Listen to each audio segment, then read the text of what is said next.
Picture this, you're watching a World Cup match. The ball clearly crosses the goal line, but the referee says no goal. Sound familiar? From Frank Lampard's ghost goal to the infamous hand of God, we're about to relive the most controversial referee decisions that will keep you up at night. These moments don't just change games, they change the sport itself. In football, referees often become the main focus, sometimes even more than the players. Their choices can make or break a match. Even with new technology like VAR and offside tools, human error is still a big problem in football officiating. These aren't just simple mistakes, they're moments that change football history and make fans question everything. When a ref makes a bad call, it can affect teams, players, and fans for years to come. Get ready to look back at some of the most talked about referee decisions in football history. In football, the line between victory and defeat can be razor thin. Sometimes it's not even visible to the naked eye. Two World Cup matches, separated by 24 years, demonstrate how a referee's split-second judgments can change the fate of nations. What connects these controversial decisions, and how did they push football into a new era? The 1986 World Cup quarter-final between Argentina and England was more than just a football match. It was a clash loaded with political tensions due to the recent Falklands War. But what happened on the field that day would be remembered for entirely different reasons. As the ball floated into the penalty area, Diego Maradona, standing at just 5'5", somehow outjumped the 6'1" English goalkeeper Peter Shilton. The ball found its way into the net, and Argentina took the lead. But replay showed what millions of fans already suspected. Maradona had used his hand to score. This moment, which became known as the Hand of God, is one of the most infamous in football history. The referee, Ali bin Nasser, failed to spot the handball. He later explained, "We shared authority on decisions. I thought my eyes had deceived me." This admission highlights the immense pressure on officials and the limitations of human perception in high-stakes situations. Maradona's handball goal wasn't just controversial, it was a turning point in the match and the tournament. Argentina went on to win the game 2-1 and eventually lifted the World Cup trophy. For England, it was a bitter pill to swallow, with fans and players alike feeling cheated by a moment of deception that went unpunished. Fast forward to 2010, and another World Cup match would be marred by a crucial refereeing error. This time, England were once again on the receiving end of a game-changing decision. In their round of 16 clash against Germany, midfielder Frank Lampard struck a shot that hit the crossbar and bounced down clearly over the goal line. To the disbelief of players, fans, and pundits worldwide, the referee waved to play on. The goal wasn't given, despite clear evidence that the ball had crossed the line. Lampard's ghost goal came at a crucial moment in the match. Had it been awarded, England would have equalised at 2-2. Instead, they went on to lose 4-1. Their hopes of World Cup glory dashed once again. The injustice of the moment was felt keenly by English fans, who saw history repeating itself in the worst possible way. These two incidents, the Hand of God and Lampard's disallowed goal, share more than just their controversial nature. They both occurred on the world's biggest football stage, influencing the outcomes of crucial matches. More importantly, they highlight the limitations of human officiating in a sport where split-second decisions can have massive consequences. The fallout from these controversies wasn't limited to disappointed fans and heated debates. They sparked serious discussions about the need for technological assistance in football. The Lampard incident in particular was a catalyst for change. It led to widespread calls for the introduction of goal line technology, a system that could definitively determine whether a ball had crossed the goal line. In response to these and other controversial decisions, FIFA, football's governing body, finally approved the use of goal line technology in 2012. This was a significant shift in a sport that had long resisted technological interference. The first World Cup to use this technology was in 2014, marking a new era in football officiating. The implementation of goal line technology was just the beginning. It paved the way for further technological advancements in football, including the introduction of video assistant referee systems, otherwise known as VAR. While these changes haven't eliminated controversy entirely, they've provided officials with more tools to make accurate decisions. But while technology aims to reduce errors, human emotion remains a wild card. What caused a respected footballer to lose his cool on live TV creating one of the most infamous moments in Champions League history. The 2008-9 Champions League match between Chelsea and Barcelona was more than just a game. It was a clash of titans, with both teams fighting for a spot in the final. But what happened on the field that day would be remembered for reasons far beyond the scoreline. As the match progressed, tensions built. Chelsea felt they were on the wrong end of several crucial decisions. The breaking point came when Gerard Piqué's handball in the penalty area went unpunished. Chelsea players and fans were in disbelief. How could the referee miss such a clear penalty? The stakes couldn't have been higher. This wasn't just any game, it was a Champions League semi-final. A win would put the team one step closer to European glory. Every decision, every call could make or break their dreams. And in the eyes of Chelsea, those calls were going against them time and time again. As the final whistle blew, frustration boiled over. Chelsea striker Didier Drogba, known for his cool head and professional attitude, suddenly transformed. In a moment of raw emotion, he shouted directly into the TV cameras, "It's a disgrace." This outburst, broadcast live around the world, shocked viewers and became instantly famous. Drogba wasn't alone in his anger. His teammate Michael Ballack chased after the referee, pleading for a penalty call. The image of Ballack, arms outstretched in disbelief, became another symbol of Chelsea's frustration that night. These reactions weren't just about one missed call. They represented years of built-up tension between clubs, referees, and governing bodies. Fans who had long felt cheated by poor officiating saw their own anger reflected in Drogba's words.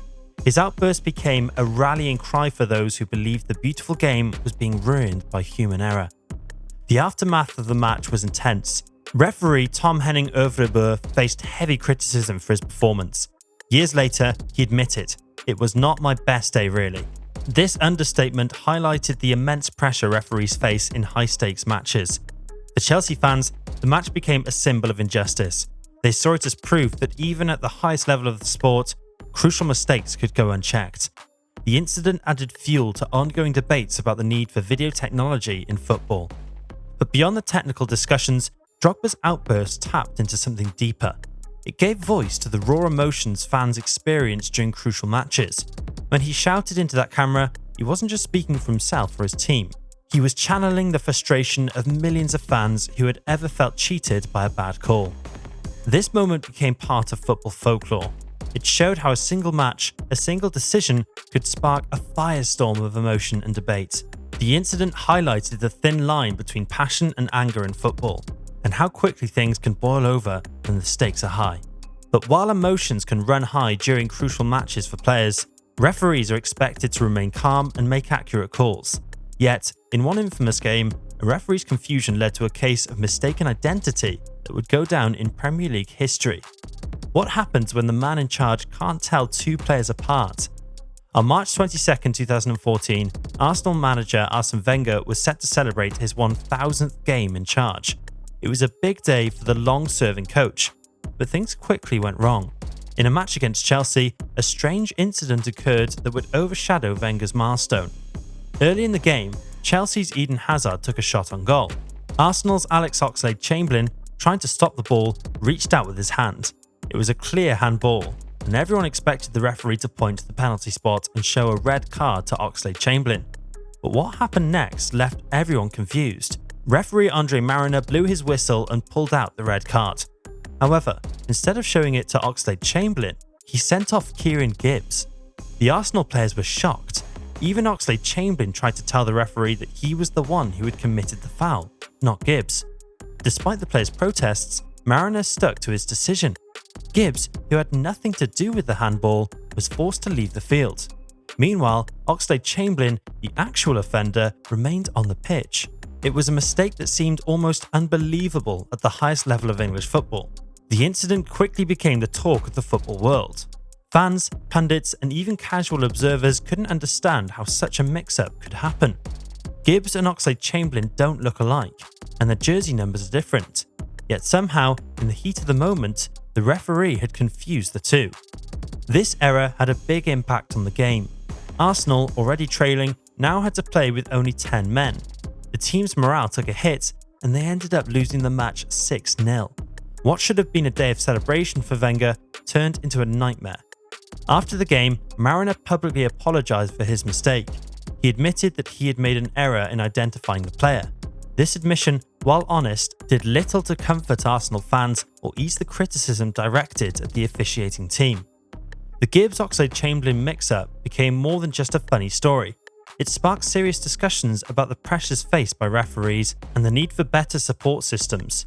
Some argued that this kind of mistake showed why video technology was necessary in football. This incident also highlighted how quickly things can go wrong in a high-pressure environment like a Premier League match. Referees have to make split-second decisions that can change the course of a game.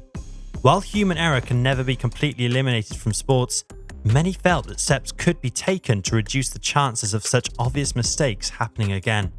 While steps can be taken to minimize errors, some mistakes are so bizarre that they defy belief.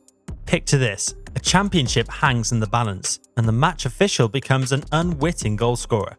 Sounds impossible, right? In 1986, this exact scenario unfolded, leaving fans and players alike in disbelief.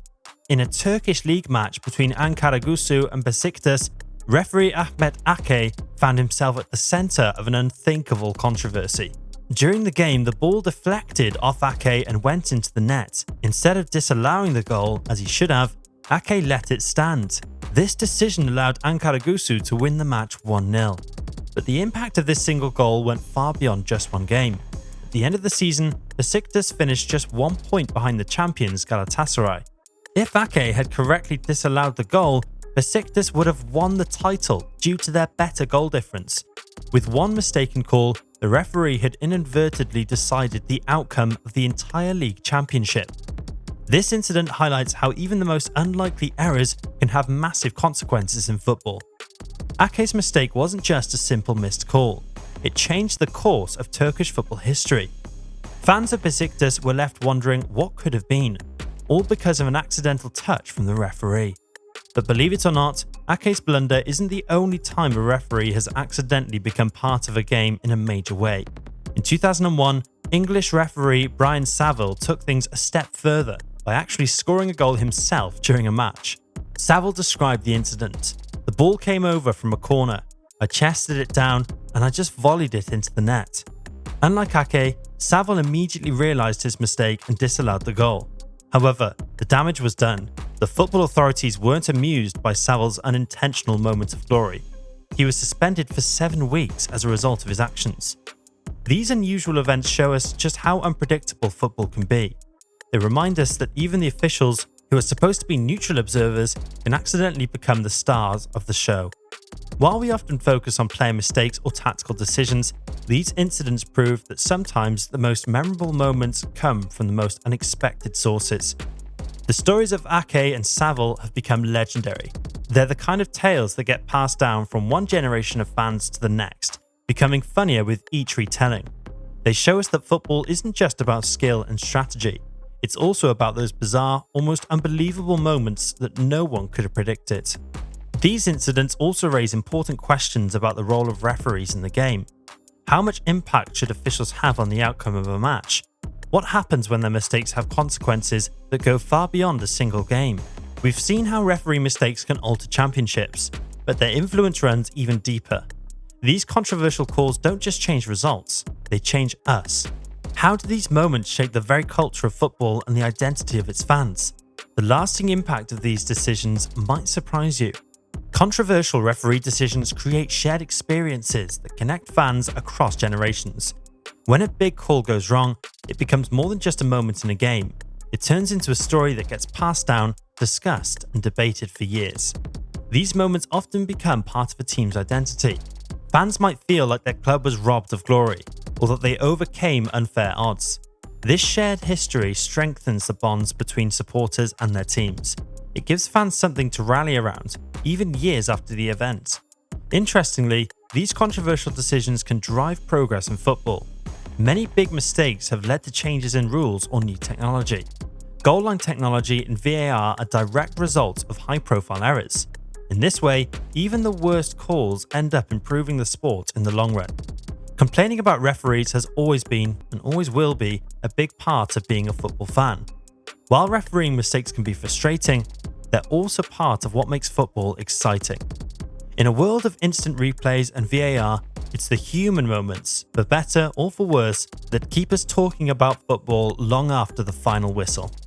Let us know which referee decision you thought was the worst. Be sure to like and subscribe.